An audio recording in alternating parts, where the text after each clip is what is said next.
Welcome back, everyone, to the second half of this two-part video. If you haven't seen the first half, you might go back and check it out. Might make this make a little more sense. This segment here contains the run session and unboxing video for that segment. And for those that stuck around through the whole thing, I really appreciate it, and I hope you enjoy. Well, this will be something fun. You'll be experiencing something for the first time. I'm double heading all these locomotives, and I've never tried this before, so hopefully this will work out and we won't have too many incidences. So let's see what happens.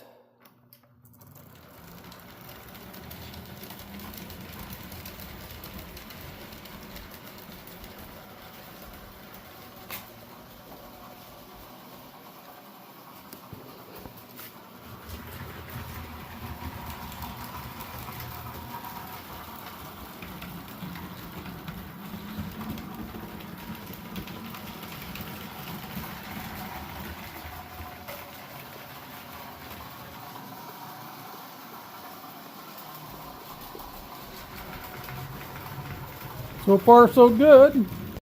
Okay, like I said, I haven't double-headed these before. It'll be interesting to see what happens.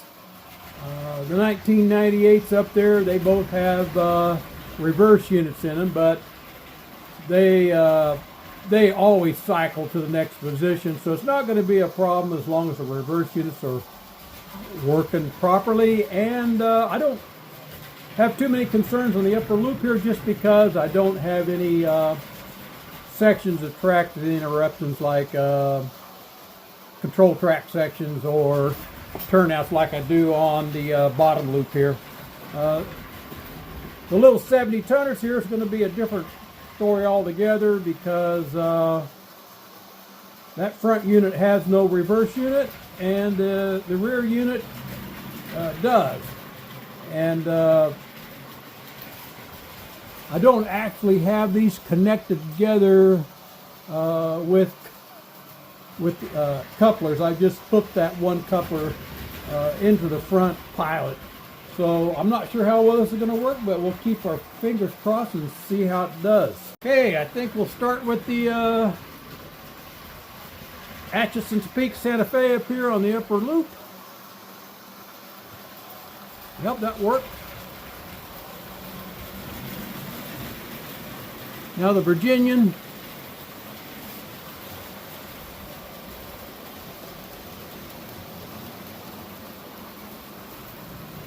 So far, so good. Try the little New York Central down here.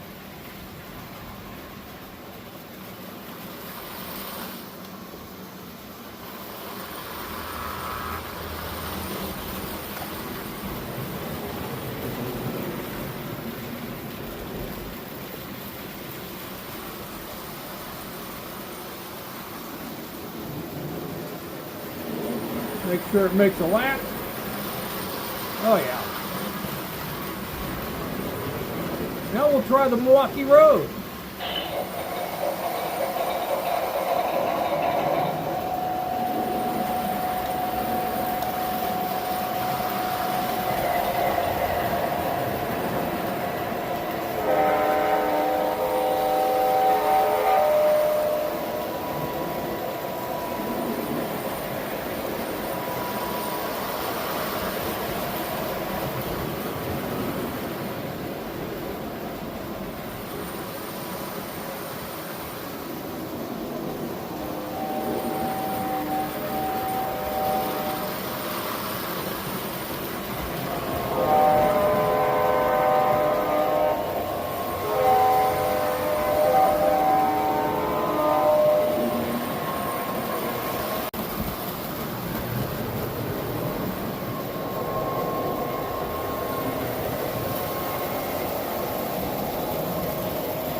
I'm doing something a bit different and ending this segment with an unboxing video. When I started these series of videos, I looked around and it became clear I didn't have a GP7 from the Postwar. It doesn't really surprise me because I really wasn't a fan of the GP7 or the Trainmasters. And once you get one, you kind of grow to like them. So doesn't really surprise me. It's kind of funny that way with some of these models. You know, you can go for a long time without having an attachment to it, and then you buy your first one and you kind of change your perspective on things. But I didn't have a post-war version of the GP7, and I still don't have one. But what I did find was this version of the Milwaukee Road 2338. It's a GP9 that come up for sale a couple of weeks ago that just happened to be perfect for me doing this videos when this was timed out. So it was a great price and I had to jump on it. It's another purchase that I made through Trains. This version is from 1997. It's from the Postwar Celebration series. If you guys are familiar with that, they are the remakes of the post-war models, only with the modern technology of the newer engines. You know, being from 1997, this is from the LTI era. And, you know, I couldn't turn it down just because it was a really good price, and this is a really nice model. You know, the original post-war version is a GP7, and this was sold as a GP9. Now, this came just like the original, without the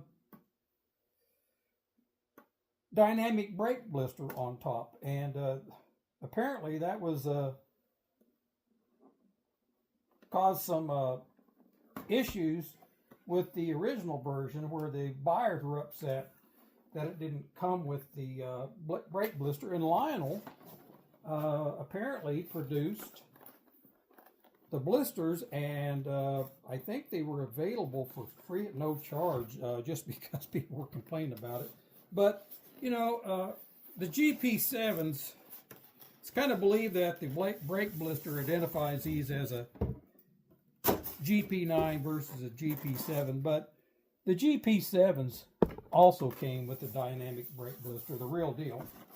Kind of nice that this set here has, you know, all the original paperwork. You know, this was, I mean, it's even got the instructions for the Lionel Trainmaster Trains command, and you know, all the original paperwork, the original manual, owner's manual, which is always nice.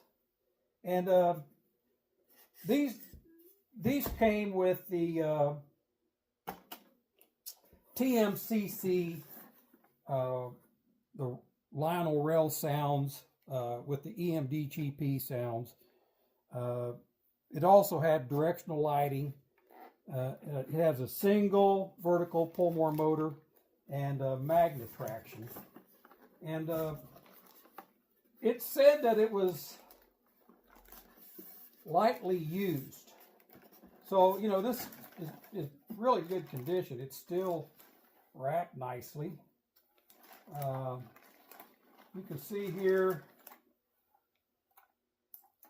yeah, the rollers are fairly clean, so, you know, it doesn't look like it's been ran much at all, which is always good. It does have the disc couplers, and it's got flashing strobe light on top too. I forgot about that.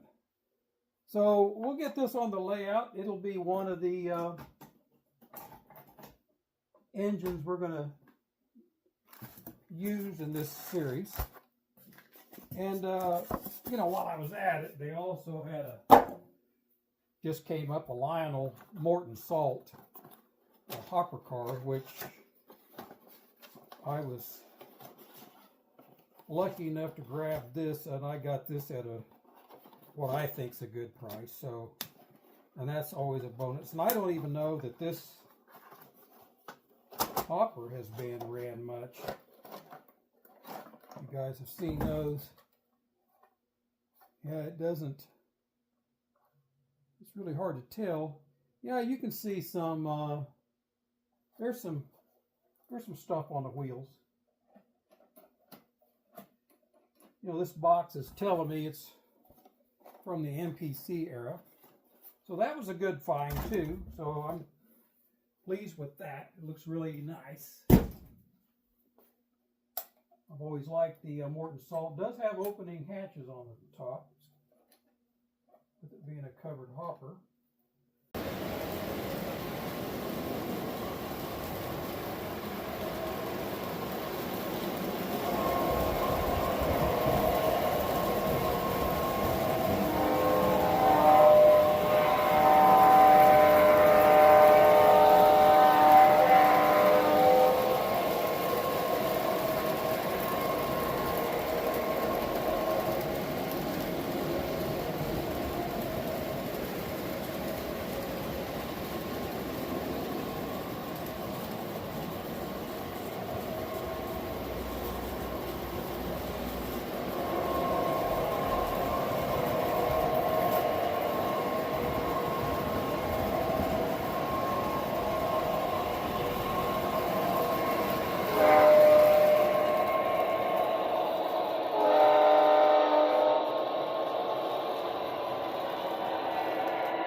Well, I think everything went reasonably well, and I hope you guys enjoyed this segment. And for those of you who haven't figured out the answer to the Nerdvana question, the contributions that Fairbanks Morse that brought that was a little bit different with their power plant was they had a 12-cylinder opposed piston diesel engine that they used. It was a marine style engine used in the Navy. They built diesel engines for submarines primarily. So in case you didn't know, that's where Fairbanks Morse really became known for their power plants was during the war. And unfortunately, although that was a very good engine, it seemed to be better suited for marine applications than it did for a locomotive. I'm not sure why that was. I know they had some problems with the engine when it would break down. It was a lot more costly to repair. It was considered a reliable engine though, but I think the rigors of the railroad just were different enough that you know, the marine application for that engine, it just seemed to hold up a lot better. I mean, after all, you're going to want something that's pretty reliable. I think that's going to be out in the middle of nowhere in the ocean. It unfortunately, it just didn't work the same way for the railroad, and I think that's ultimately led to why Fairbanks Morse pulled out of the railroad. So the Virginian here I thought was appropriate for this run session just because they did have a passenger service, but they were primarily used their train masters for hauling coal. It seemed to be more of the usage they had. And the Virginian is also the road that had the most train masters. They did start out with 19. I think they got 6 more down the road. So they had 25 of these train masters. And so it seemed to be aptly fitted for it to be the engine of choice to use for this segment. And I just wanted to let you know, I use this engine, but it is really not a post-war version. I thought it would be important to point out this is a K-line version. If you've seen smoke coming out of its stack, that's because it has a smoke unit. The post-war versions did not have a smoke unit. And this version of the 2338, this is not a post-war version either. It's a remake of a post-war version, and I want to clear up something here real quick. This is really from the LLC era, being in 97, not the LTI, so I misspoke there, and I wanted to clear that up. So this was after the LTI era. So that's this segment for this week. I really hope you guys enjoyed it. And until next time, you're watching Dale's Rails, and thanks for watching.